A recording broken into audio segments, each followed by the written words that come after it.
ፒቱፒ ሰሞኑን እየሰራ አይደለም። ብዙዎች ዩኤስዲቲ እንዴት ነው መግዛት የምንችለው? ፒቱፒስ ተዘግቷል እያሉ ይጠይቃሉ። አጭሩ መልስ አልተዘጋም ነው። ታዲያ ምንድነው የተፈጠረው? መፍትሄውስ ምንድነው የሚለውን በዛሬው ቪዲዮ እናያለን። ሰላም እንዴት ናችሁ? ሁላችሁንም ሰላም ብያለሁ። ሰሞኑን ሁላችሁም እንዳስተዋላችሁት ፒቱፒ እንደ ድሮ እየሰራ አይደለም። ምንድነው የተፈጠረው የሚለውን ለማየት ስንሞክር ባለፈው ናሽናል ባንክ የዶላር ጨረታ አውጥቶ ነበረ። ከዛ ያ ጨረታ ከወጣ ከማግስቱ ጀምሮ ነው የተለያዩ ፒቱፒ ትሬድ የሚያስደርጉ የኤክስቼንጅ ፕላትፎርሞች ፒቱፒ ትሬድ ማድረግን ያቆሙት ማለት ነው። ከዚህ በፊት ብሔራዊ ባንክ የዶላር ጨረታን ሲያወጣ በብዛት ፒቱፒ ላይ የተወሰነ ያህል የዋጋ መቀነስ እናይ ነበረ። ከዚህ በፊት ብሔራዊ ባንክ የ150 ሚሊዮን ዶላር ጨረታ አውጥቶ ነበረ። እናም ያንን ጨረታ ካወጣ በኋላ ወደ 7 ብር የሚሆን ቅናሽ አሳይቶ ነበረ ፒቱፒ ላይ። ዛሬ ደግሞ ባለፈው እንዲሁ ተጨማሪ 150 ሚሊዮን ዶላር ጨረታ አውጥቷል። ታዲያ ያ ጨረታ በወጣ በማግስቱ ብዙዎች ዶላር ሊቀንስ ነው ፒቱፒ ላይ ያሉ ሲጠብቁ ነበረ። ግን የሆነው ምንድነው? አብዛኛው የፒቱፒ እነ ባይናንስን ጨምሮ ባይቢት እንዲሁም ቢትጌት ላይ ያሉ ፒቱፒ ላይ ዩኤስዲቲ ሲሸጡ የነበሩ ሰዎች እንዳለ ጠፉና ገዢዎች ብቻ ነው የነበሩት። ስለዚህ እዛ የፒቱፒ ፕላትፎርም ላይ የዩኤስዲቲ ሽያጭ ቆሟል። እስካሁንም ድረስ እንደዛው እንደቆመ ነው ያለው። ይሄ የፒቱፒ ንግድ እንዲቆም ወይንም ሻጮች እንዲጠፉ ያደረገው ምክንያት ምንድነው?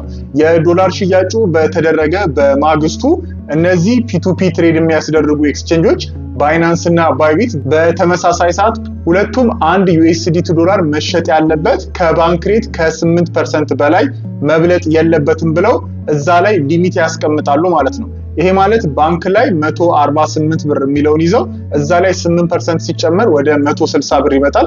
ስለዚህ እዛ አፕሊኬሽን ላይ ፒቱፒ መሸጥ የሚችሉ ሰዎች አንዱን ዩኤስዲቲ መሸጥ የሚችሉት ማክሲመም በ160 ብር ነው ማለት ነው።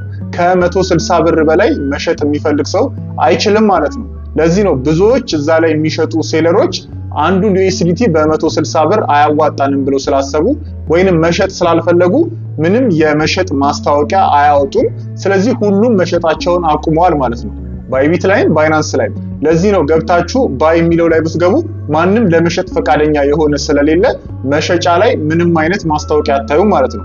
በአንጻሩ ግን ገዢዎች ላይ ወይንም ሴል የሚለው ላይ ገብታችሁ ብታዩ ብዙዎች በዚህ በ160 ማክሲመም በተደረገው ሊሚቱ በ160 ብር እንገዛለን ብለው ማስታወቂያ አውጥተዋል። ስለዚህ ገዢዎች ሳይሆን የጠፉት አሁን ሻጮች ነው የጠፉት ማለት ነው።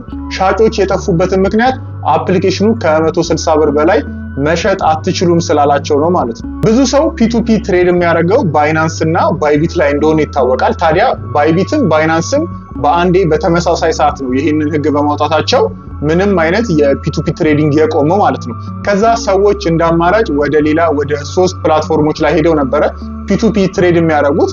ከሶስቱ ፕላትፎርሞች አንደኛው ቢትጌት የሚባለው ፕላትፎርም ሲሆን እንዲሁ እዛ ላይ ለተወሰነ ቀን ለ2 ቀን አካባቢ ትሬድ ተደርጎ ነበረ ባይናንስ እና ባይቢት ካቆሙ በኋላ።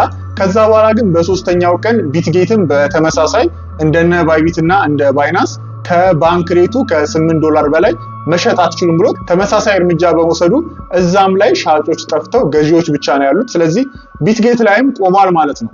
አሁን የቀሩት 2 ፕላትፎርሞች ናቸው። እስከ አሁኗ ድረስ ፒቱፒ ትሬድ እየተደረገበት የሚገኘው 2 ፕላትፎርም ብቻ ነው ያለው ማለት ነው። አሁን ላይ እነዚህ 2 ፕላትፎርሞች ላይ አንድ ዩኤስዲቲ በ174.75 አካባቢ እየተሸጠ ነው የሚገኘው። ግን እናንተ እዚህ ገብታችሁ ትሬድ ከማድረጋችሁ በፊት ማወቅ ያለባችሁና መጠንቀቅ ያለባችሁ ነገር አለ። አንደኛው መንግስት ባለፈው ከሰጠው መግለጫ ጋር ተያይዞ በተለይ መኒ ላውንደሪንግ እና እንዲሁ ለአሸባሪዎችን ገንዘብ ፈንድ ከማድረግ አንጻር እዛ ላይ የሚሳተፉ ሰዎች ላይ በጣም ከፍተኛ ቁጥጥር እያደረገ እንደሆነ ባንክ አካውንት ከመዝጋት ያለፈ በግለሰቦቹም ላይ ቀጥታ የህግ ተጠያቂነት ሊያመጣ እንደሆነ ገልጿል። እናንተ ትሬድ በምታደርጉ ሰዓት በተለይ ከውጭ ካሉ ሰዎች ጋር በፍጹም ንክኪ ባይኖራችሁ ጥሩ ነው። ምክንያቱም መኒ ላውንደሪንግ ማለት በተለይ ውጭ ሀገር ሆነው ዶላሩ ወደ ሀገር ውስጥ እንዳይመጣ እዛው በማድረግ እዚህ ግን ብር በማንቀሳቀስ የሚሰራ ስራ ስለሆነ እዚህ ፒቱፒ ፕላትፎርሙ ላይ ከመጡ አዲስ የሆኑ ሰዎች እንደዚሁም ውጭ ሀገር ሆነው ትሬድ የሚያደርጉ ሰዎች ካያችሁ እንደዛ አይነት አክቲቪቲ ውስጥ ያሉ ሰዎች ሊሆኑ ስለሚችሉ ከነሱ ጋር ትሬድ ከማድረግ መጠንቀቅ አለባችሁ ማለት ነው። ሌላው ደግሞ ባንክ አካውንቱ ኢትዮጵያ ውስጥ ያለ ቢሆንም ግን እዛ ፒቱፒ ትሬድ የምታደርጉለት ሰው እዛ ላይ የተመዘገበበት ስምና የሚሰጣችሁ የባንክ አካውንት ስም ተመሳሳይ ካልሆነ እንደዚሁ በመኒ ላውንደሪንግ ላይ የተሰማሩ ሰዎች ሊሆኑ ስለሚችሉ እሱንም በደንብ መጠንቀቅ አለባችሁ ማለት ነው። ምናልባት ሳታውቁት ከእንደዚህ አይነት ሰው ጋር ትሬድ ካደረጋችሁ የነዛ ሰዎች ባንክ አካውንት መንግስት ትሬስ በሚያደርግበት ጊዜ የእናንተ አካውንትም ተገኝቶ በዛው ሊታገድባችሁ በግለሰብ ደረጃም ተጠያቂ ያደርጋችሁ ስለሚችል በተለይ ፒቱፒ ላይ ትሬድ ስታደርጉ በጣም በከፍተኛ ጥንቃቄ መሆን አለበት ማለት ነው። እንግዲህ አሁን ላይ ፒቱፒ ትሬድ እያስደረጉ የሚገኙ አፕሊኬሽኖች የመጀመሪያው የቴሌግራም ዋሌት ነው። ቴሌግራም ላይ አሁን ሰዎች ፒቱፒ ላይ ትሬድ እያደረጉ ይገኛሉ። እናንተ እዛ ላይ ትሬድ የምታደርጉ ከሆነ እንዳልኳችሁ በጣም ከፍተኛ ጥንቃቄ ልትወስዱ ይገባል። መኒ ላውንደሪ ከሚሰሩ አይነት ሰዎች ጋር በፍጹም ንክኪ ሊኖራችሁ አይገባም።